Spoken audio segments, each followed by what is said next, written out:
오늘 읽은 본문 5절 말씀을 보면 예수님께서 이렇게 말씀하셨습니다. 나는 포도나무요 너희는 가지다. 그러면서 예수님께서 그가 내 안에 거하고 내가 그 안에 거하면 너희가 열매를 많이 맺게 될 것이다 라고 말씀하셨습니다. 이 열매를 많이 맺는 삶, 이거 우리 신앙인들이 바라보고 소원하고 꿈꾸는 삶이 아닙니까?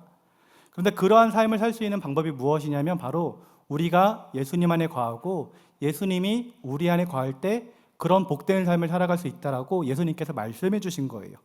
그러면서 반대로 예수님께서 너희가 나를 떠나서는 아무것도 할 수 없다라고 말씀하십니다.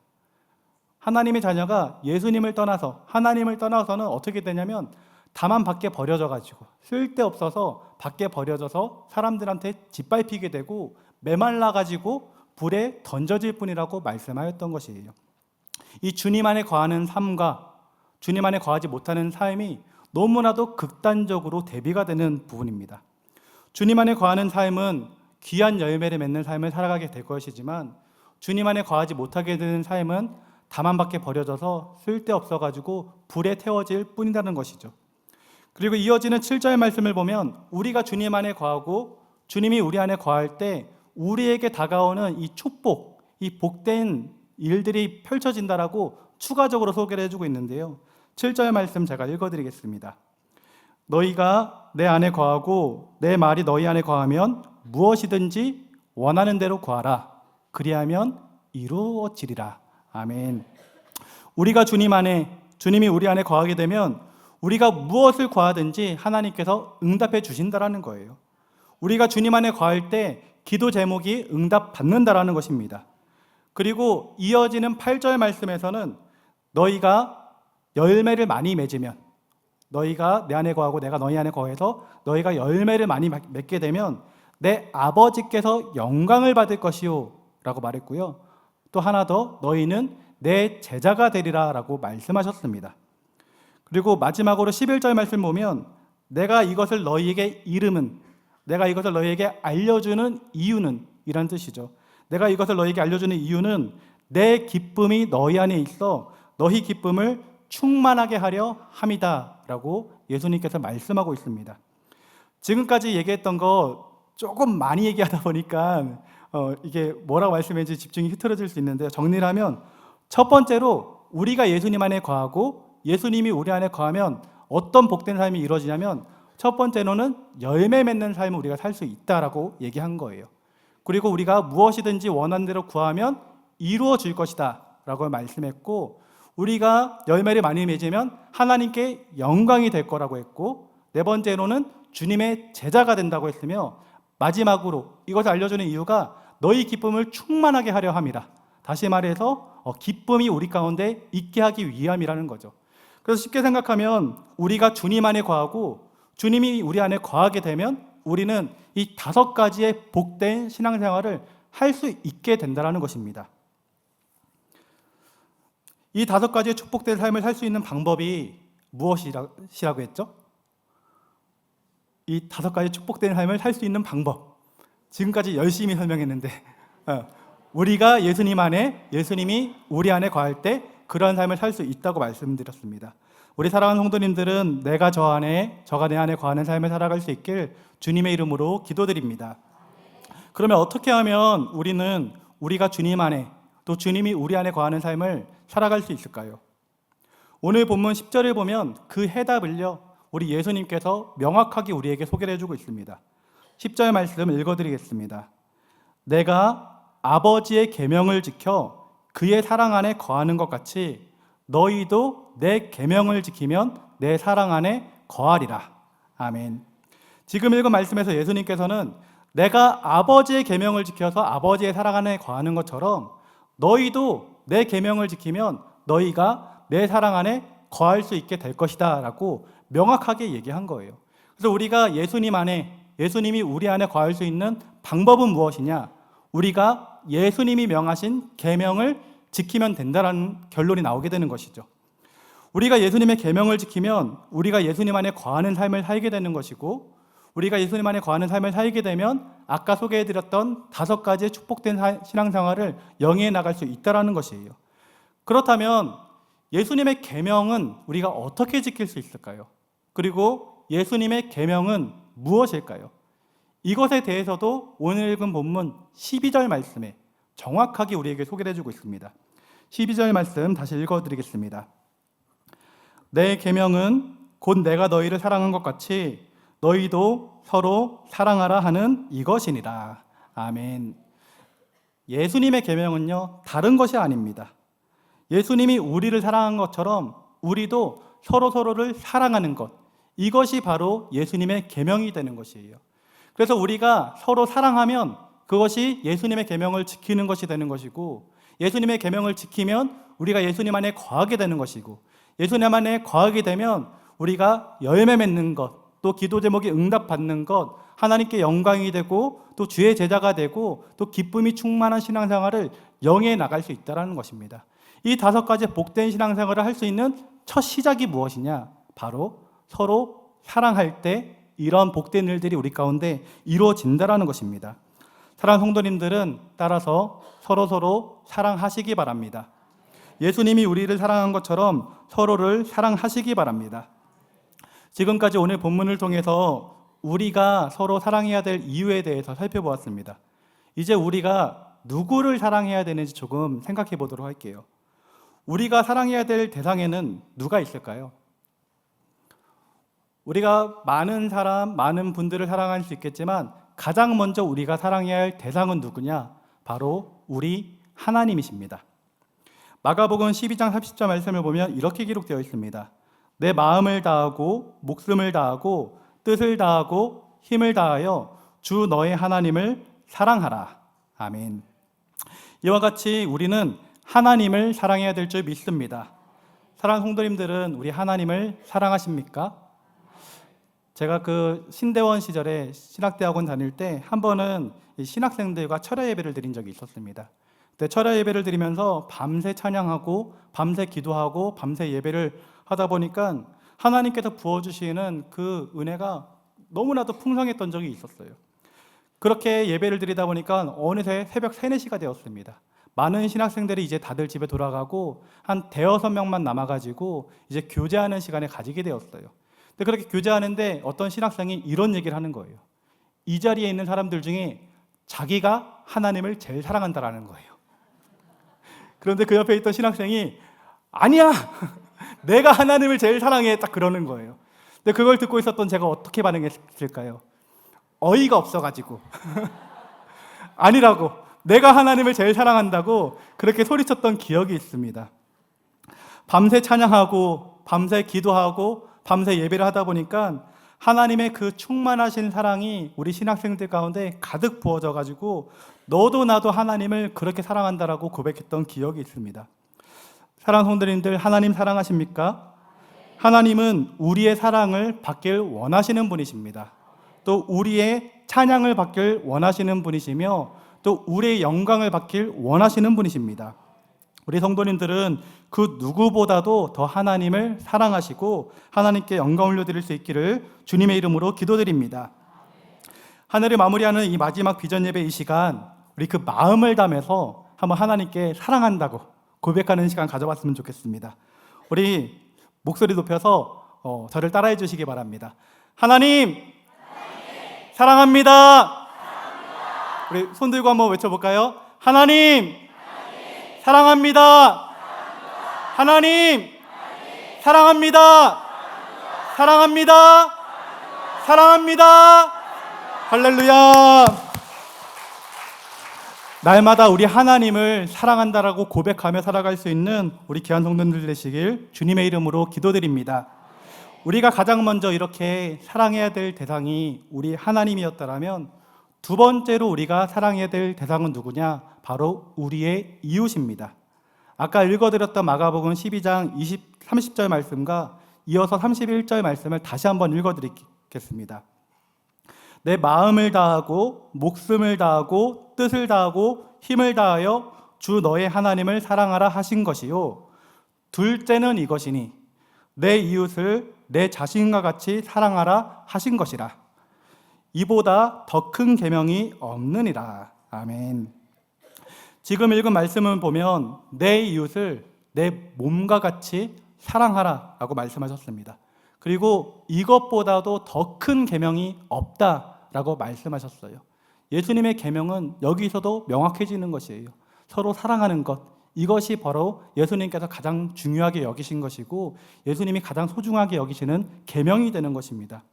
예수님이 말씀하신 것처럼 우리는 우리의 이웃을 사랑해야 될 줄 믿습니다. 가장 가까운 이웃이 누구일까요? 나의 가장 가까운 이웃.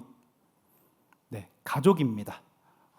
우리 아내 되시는 우리 권사님 집사님들은 남편을 사랑하시고, 남편 사랑하시나요? 목소리가 너무 작네. 우리 남성 우리 장로님들과 우리 안수 집사님, 남성 집사님들한테 우리 아내분들 사랑하시나요? 아멘. 우리 여성 권사님들과 우리 집사님들 남편 사랑하시나요? 아멘. 남편을 사랑하시고 또 아내를 사랑하시고 또 자녀를 사랑하시고 또 부모를 사랑하며 그렇게 가족 안에 사랑하시기 바랍니다. 그리고 더 나아가서 우리의 친구, 여러분들의 친구들 있지 않습니까? 친구를 사랑하시기 바랍니다. 또한 우리 교회의 식구들, 무엇보다 이 옆자리에 앉아있는 우리 교회 식구들을 나의 이웃으로 생각하고 누구보다도 사랑해 주시기 바랍니다. 사랑하는 성도님들이 이웃이 되는 우리 모두를 서로 사랑할 때 하나님의 은혜가 임하게 될 줄 믿습니다. 특별히 오늘은 우리가 교사 임명 예배로 이렇게 예배를 드리고 있습니다. 우리 교사들이 사랑해야 될 대상은 누구일까요? 바로 우리가 맡고 있는 우리 학생들, 우리 아이들이 우리가 사랑해야 될 대상입니다. 이 자리에 함께한 교회학교 교사분들은 그 무엇보다도 나에게 맡겨준 이 아이들, 이 학생들을 사랑하시기 바랍니다. 저도 교회를 초등학교 때부터 다녔습니다. 그러다 보니까 이 초등학교 때부터 성인이 될 때까지 많은 선생님들을 만났고 많은 교육자분들을 만났습니다. 지난 시간을 되돌아보니까 몇몇 선생님들과 교육자분들이 기억에 남아요. 근데 그렇게 기억에 남는 분들이 누군가 이렇게 좀 곰곰이 생각해 보니까 공통점이 하나가 있는데 그 공통점이 무엇이냐면 바로 사랑이 많으셨던 분이셨습니다. 제가 중학교 1학년 때였습니다. 그때 저는요 굉장히 말썽꾸러기였어요. 그래서 교회 가서 예배 드리는 것보다도 친구랑 노는 게 너무 좋았고 심지어 어떻게 놀았냐면 선생님을 놀리면서 그렇게 놀았던 아이가 저였습니다. 그렇게 신앙생활을 하는데 한 번은 중학교 1학년 때 여자 선생님께서 저를 평일날 불러내시는 거예요. 불러내가지고 카페를 데려가시는데 굉장히 좋은 카페. 그 당시에 이제 예술의 전당이 생긴 지 우리 서울의 강남에 예술의 전당 서초동에 있거든요. 그 서초동에 예술의 전당이 생긴 지 얼마 안 됐는데 그 예술의 전당 밑에 보면 음악하는 사람들이 가는 굉장히 좋은 카페가 있어요. 근데 그 좋은 카페를 저를 데려가가지고 굉장히 맛있는 음료를 사주면서 저를 신방하는 거예요. 그래서 저는 어떤 생각을 했냐면 이 선생님이 왜 이러실까? 이 시간이 너무 어색하기도 하고 낯설기도 하고 또 부담스럽기도 하고 왜 나를 불렀을까? 이렇게 고민하고 있는데 선생님 하시는 말씀이 이제 본인이 개인적인 일이 생겨가지고 중간에 이제 담임을 그만두게 되어서 너무 미안하다 이 얘기를 하시는 거예요. 근데 그 선생님이 그렇게 중간에 그만두면서 미안하다고 하는데 그 미안한 그 마음의 표정과 감정 그리고 너무나도 사랑함에도 불구하고 어쩔 수 없이 그만두는 그 안타까운 심정이 고스란히 느껴지더라고요. 그래서 그때의 그 공간, 그 선생님의 표정, 그 모든 분위기 이런 것들이 아직까지도 제 마음 가운데 남아있는 것 같습니다. 또한 청년부 시절에 만났던 전도사님은요 그렇게 기도할 때면요 저를 이렇게 끌어안고 기도를 해주셨어요. 제가 울면서 기도를 하면 저를 끌어안고 같이 울면서 기도를 해주셨습니다.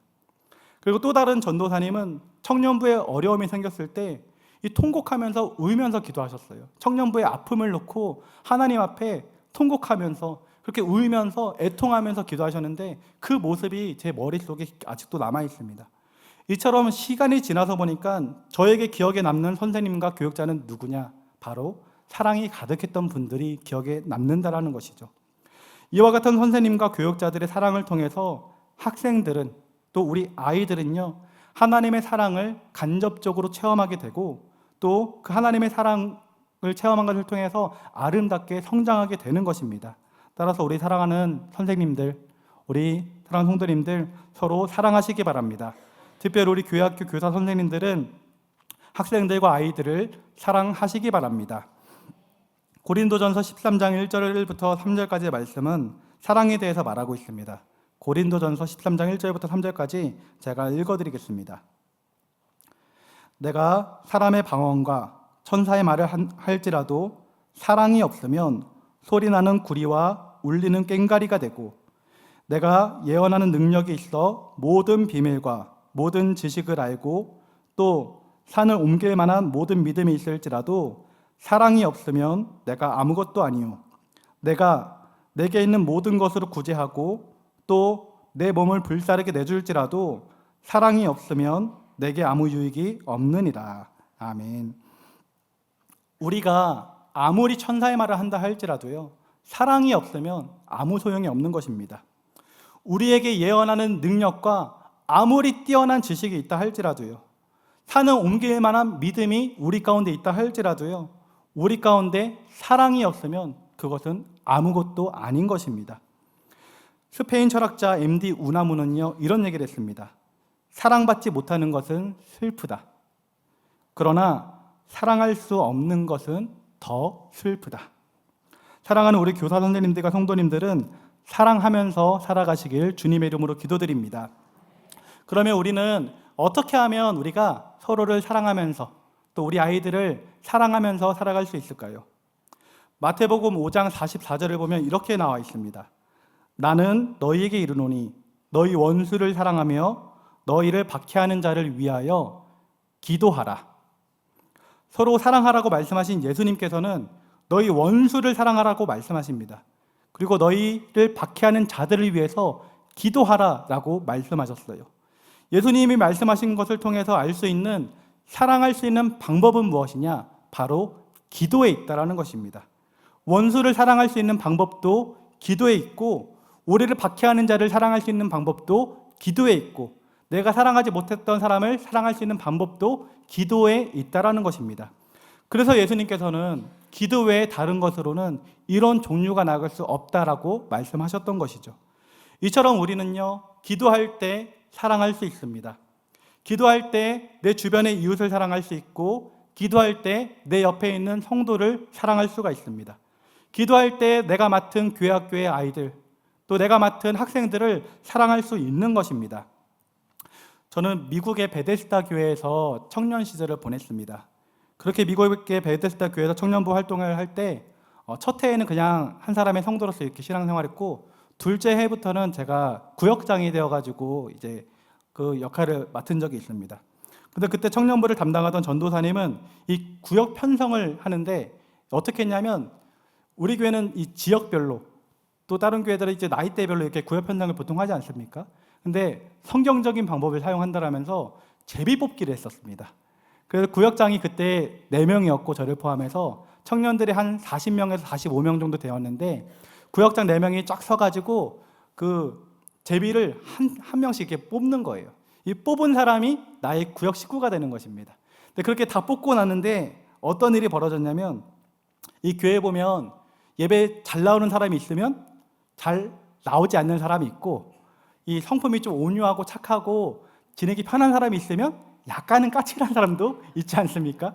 근데 구역 식구들 뽑고 나서 봤는데, 제가 맡은 구역 식구들이 다들 예배도 잘 안 나오고 까칠하고 모나고 저보다 나이도 많은 다 형 누나들, 그런 분들만 제가 다 뽑아놓은 거예요.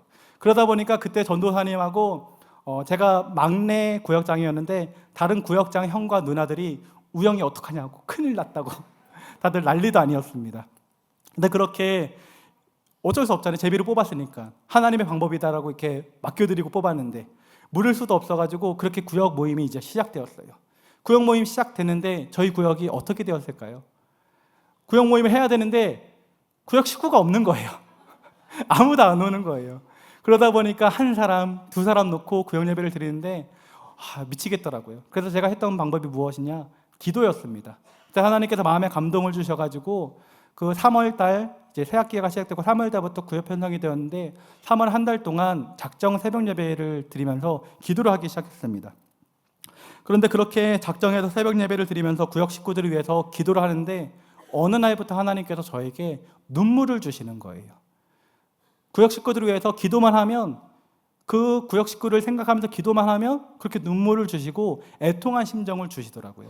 그래서 구역 식구들을 위해서 그렇게 눈물을 흘리면서 기도했던 기억이 있습니다. 그리고 눈물을 흘리면서 기도하니까 사랑하는 마음이 생겨요. 이 사랑하는 마음이 생겨서 기도를 하는데, 그 사랑하는 우리 구역 식구가 교회는 나오지 않고 세상 가운데 거의 처해 있는 걸 보니까 이 가슴이 너무나도 아프고 애통해져 가지고 더욱더 눈물을 흘리면서 기도를 했습니다.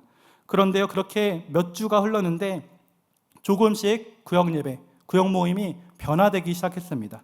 한 사람씩 구역 예배에 나오기 시작했어요. 그 중에 한 사람이 누구냐면 제 아내입니다.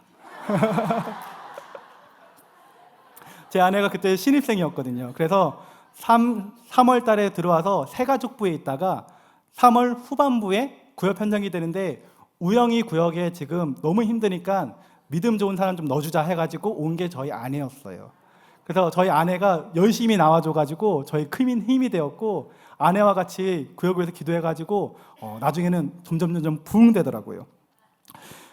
한 누나가 있었는데 그 누나는 상처가 많았어요. 그래서 이 삶을 나누는 시간이 되면 자기가 힘든 것, 아픈 거를 과감 없이 다 오픈해가지고 다 얘기하는 거예요. 그런데 이게 평소 같으면 그렇게 조금 상처가 있고 아픈 사람이 자기 힘든 것만 얘기하면 들어주는 게 때로는 불편할 때도 있지 않습니까?